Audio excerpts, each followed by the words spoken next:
Welcome back, Daisy Cakes, to the last edition of the Top 100 Science Fiction Authors. I am Daisy X Machina, the drag queen detective who investigates all things speculative in science fiction, fantasy, and horror. And yes, we are finally at the end of the road. This is part 10 of 10 of my alphabetical list of the top 100 science fiction authors. David Weber was born in 1952 and is active today at the age of 72. He was a wargame designer for the Task Force board game Starfire and wrote short stories in the Starfire universe for the game's Nexus magazine. Now, this is important because he is known for military science fiction, and I know a lot of people hear the word military and immediately say, that's not for me. I get it. But when I hear military, I think of war games, and I'll play a few. Think of it like the first Star Wars movie where the small X-Wing rebel fighters battle the TIE fighters and then they try to destroy the Death Star. That scene is pure military sci-fi where strategy and tactics are on full display. I personally love it, and that's why I love Weber's Honor Harrington series, which starts with On Basilisk Station, published in 1992. Honor Harrington is a commander in the Star Kingdom of Manticore's space fleet and has command of the light cruiser Fearless, which is assigned to patrol the seemingly out-of-the-way port known as Basilisk Station. But Basilisk Station is about to become the center of a galactic conflict when the People's Republic of Haven decide to take it over to take control of a nearby wormhole, and only Honor Harrington and the Fearless stand in their way. This is a high-octane, fast-paced military science fiction. Oh, and if that's not enough, Honor Harrington was adopted by a telepathic cat named Nimitz, who travels with her everywhere. Over a 25-year period, Weber wrote 14 Honor Harrington novels. Let's hop in a time machine and travel back in time to one of the fathers of modern science fiction, H.G. Wells. Wells was born in 1866 and died in 1946 at the age of 79. Wells was a prolific writer, though science fiction wasn't the only thing he wrote, but the sci-fi he did write, which mostly were his early novels, are now the templates for science fiction up to this day, especially in regards to time travel, alien invasion, biological engineering, and so on. Brian Aldiss claimed that Wells was the Shakespeare of science fiction, and I'm not going to argue with that. There are many novels by Wells that I love: Island of Dr. Moreau, Invisible Man, War of the Worlds, but the one I'm going to recommend is his very first novel, The Time Machine, published in 1895. It is about a Victorian gentleman who is at a weekly dinner party where he tells his guests that he has built a time machine, and he even demonstrates with a little model. The following week, the dinner guests return to find the Victorian gentleman looking pretty ragged, who tells them his story about his adventures in a full-scale time machine. He had traveled to the far future where humanity was divided into two species, the pretty childlike Eloi and the ugly underground Morlocks. You probably know the general storyline. It's been adapted several times into movies, but if you haven't yet read the book, I encourage you to read it because it greatly differs from the movie adaptations. We're going to jump from one Wells to another Wells. I'm talking about Martha Wells, who was born in 1964 and is very much active today at the age of 60. She has won 4 Hugos, 2 Nebulas, and 3 Locus Awards. So she's kind of a pretty big deal. Personally, my favorite books by Wells is the Fall of Ilrien trilogy, which starts with The Wizard Hunters, published in 2003, which I think is sort of a science fiction fantasy blend. I highly recommend that trilogy, but we have to talk about the series that won her all those awards. Of course, I'm talking about the Murder Bot series, which started with All Systems Red, published in 2017. Murderbot is the name of a cyborg, at least that's what the cyborg calls itself, but everyone else knows it as a security unit or sec unit. Murderbot believes it has murdered humans in the past, but doesn't really have the memories. And it has definitely gone renegade by disconnecting it from its command center or something, but it pretends to be just a normal sec unit so it can get assignments on comfortable missions where it can spend most of its time watching soap operas.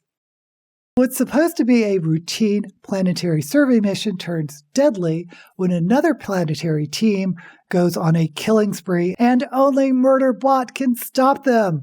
These are actually novella-length stories, but they are fast and fun, written first person from Murderbot's point of view, and the voice is really charming and engaging. If you haven't discovered Murderbot, you're in for a treat. I'm going to make another left turn here because the next author I have is Tad Williams.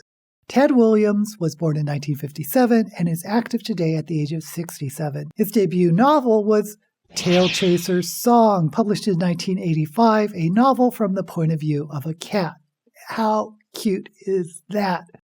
I say I'm making a left turn because Williams is known for his epic fantasy novels, notably Memory, Sorrow, and Thorn series, which starts with The Dragonbone Chair, published in 1988, and the Shadow March series, which starts with Shadow March, published in 2004. If you like fantasy, I highly recommend both of those series, but my favorite Tad Williams books are from his lesser-known science fiction series called Otherland, which starts with City of Golden Shadow, published in 1996. Now, I'm not sure why this series isn't better known. Maybe because it is epic fantasy length. I mean, these are really hefty books. And science fiction fans aren't into epic length novels. Or if its fan base was mostly fantasy and they weren't that interested in science fiction, I don't know. Anyway, The Otherland is a virtual reality network of virtual worlds created by the Grail Brotherhood, a secret society of very rich men. The Grail Brotherhood is up to something, and several keyboard warriors are drawn to Otherland to discover what is going on. Except for one man, Paul Jonas, who doesn't realize he's in a virtual reality. He thinks he's in the trenches of World War I. This is one of the great epics of speculative fiction. I put it up there with Stephen King's Dark Tower series. I know the length of the novels is daunting, but if you check it out, I don't think you'll regret it. Connie Willis is a prolific writer born in 1945 and is active today at the age of 78. She has won, get ready for it, 11 Hugos and 7 Nebulas, more major science fiction awards than any other writer to date. She started writing short stories for the pulp magazines during the 1970s, and her debut novel, Water Witch, was co-written with Cynthia Felice, published in 1982. My recommendation is Doomsday Book, published in 1992, which won both the Hugo and the Nebula. This is a time travel story, but Willis does something interesting with the time machine here. The machine refuses to operate if the past will be altered and cause a paradox, or it sends the time traveler to a time where the traveler cannot cause a paradox, which could range from shifting them in time in minutes or years. Mostly time travel in the 21st century is used by historians to observe and record the past, and one of these historians is our main character, Xiran Engel, who specializes in medieval history. Unknown to everyone, there is a deadly influenza epidemic in the 21st century because of COVID. And when Xiran travels to the past, she arrives decades later than she wanted to during the Black Death, and she arrives sick. It is a really great story and a great introduction to Connie Willis. Robert Anton Wilson was born in 1932 and died in 2007 at the age of 74. And yes, I'm going to talk about the Illuminatus trilogy, which starts with The Eye in the Pyramid, published in 1975, which Wilson co-wrote with Robert Shee. I read this when I was a teenager, and it melted my brain. Even though it was published in 1975, the authors had been working on it since 1969, during the height of the psychedelic movement, which gave birth to the Merry Pranksters and Discordianism, a joke religion that worshipped Eris, the goddess of chaos. Now, some people may not realize that Discordianism was a separate thing from the Illuminati trilogy. The Principia Discordia was an actual mimeographed Bible or manifesto that was passed around. In fact, I got a copy in college during the 80s. Anyway, the Illuminati trilogy is about Discordianism, and it's also about the counterculture and conspiracy theories and Atlantis and magic and sex and drugs.